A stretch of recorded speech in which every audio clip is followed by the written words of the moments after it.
Hello everyone, আসসালামু আলাইকুম। কিভাবে খুব সহজেই চিকেন কোরমা রান্না করা যায় আজকে সেই রেসিপি আপনাদের সাথে শেয়ার করতে যাচ্ছি। আশা করছি এই রেসিপিটি আপনাদের অনেকেরই কাজে আসবে। চলুন তাহলে শুরু করা যাক আমাদের রান্নার প্রস্তুতি। প্রথমেই একটি বাটিতে আমি কিছু মশলা রেডি করে নিব।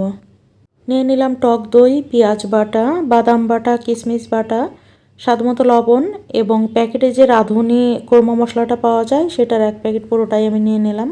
মশলাটা ভালো করে একসঙ্গে মেখে তারপর আগে থেকে কেটে ধুয়ে রাখা চিকেনটাকে আমি মশলার সঙ্গে মেখে নিব।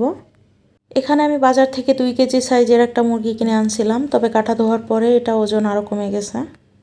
এবার চিকেনটাকে আমি 3 থেকে 4 ঘন্টার জন্য একটু ম্যারিনেট করে রাখবো।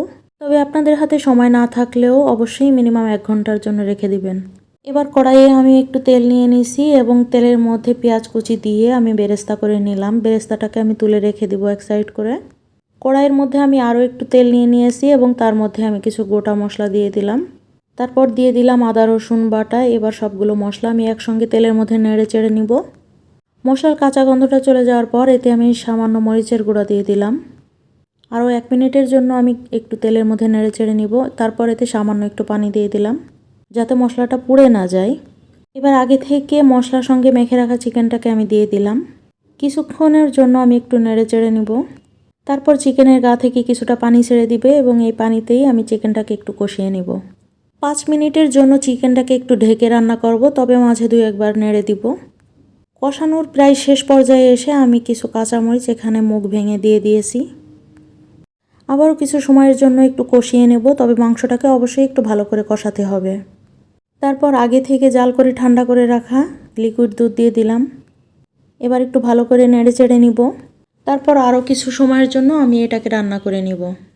কিছুক্ষণের জন্য আমি এটাকে ঢেকে রান্না করব, তবে তার মাঝে আমি কয়েকবার ঢাকনা খুলে এটাকে নেড়ে চেড়ে নিব, তা না হলে কড়াইয়ের নিচে লেগে যেতে পারে। রান্নার প্রায় শেষ পর্যায়ে এসে আমি এতে সামান্য পরিমাণে চিনি দিয়ে দিলাম এবং আগে থেকে তৈরি করে রাখা পেঁয়াজ বেরেস্তা দিয়ে দিলাম। সাথে দিয়ে দিলাম 2 চামচের মতো ঘি এবং সামান্য কেওড়া জল।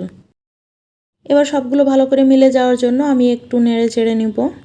তারপর আবারও 2 মিনিটের জন্য ঢেকে দিলাম। আর 2 মিনিট পরেই কোরমাটা একদম রেডি। আমি জালটা অফ করে দিব। এই কোরমাটা খেতে খুবই সুস্বাদু হয়, আপনারা অবশ্যই একবার বাসায় ট্রাই করে দেখবেন। আমি কোরমাটাকে সাদা পোলাওয়ের সঙ্গে সার্ভ করে নিয়েছি।